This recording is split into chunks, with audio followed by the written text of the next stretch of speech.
যে দিদি বটি নিয়ে এসেছিল সেইটা যদি সোশ্যাল মিডিয়াতে যায় বা রোস্টারদের হাতে যায় তাহলে কি করবে? রনের দিদিকে ছিঁড়ে খাবে। এখানে রন কি এমন অন্যায় করেছে যে বটি নিয়ে বেচারাকে মার খেতে হবে? নাই, রনের হয়তো গৌরী করলো না, সব অন্যায় গৌরীর, ওই সব অন্যায় করছে। তো দিদি তো কুপিয়েছে, বাপন তো আর কুপাইতে যায়নি। আমি কি বলছি? আমি তো বললাম যে বাপন উপায় নাই, আমি তো সেটা বলতে আছি। শোনো আমার কথা, শোনো, এরকম ধরনের কথাবার্তা। ও তো এটাও বলছিল যে ভিডিওটাতে ভিডিও বানাচ্ছে সেই ফোনটাও আমি কিনে দিয়েছি।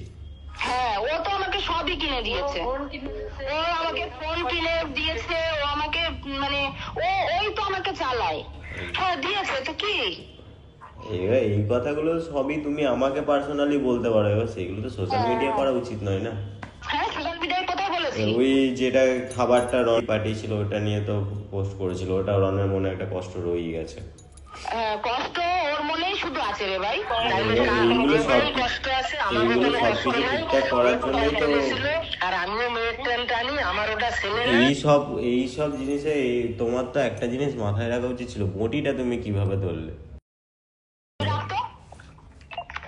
তো তোমরা নিজেরাই শুনতে পেলে যে চর্তাপ্পটা দিদি আমায় প্রথম শুরু করে।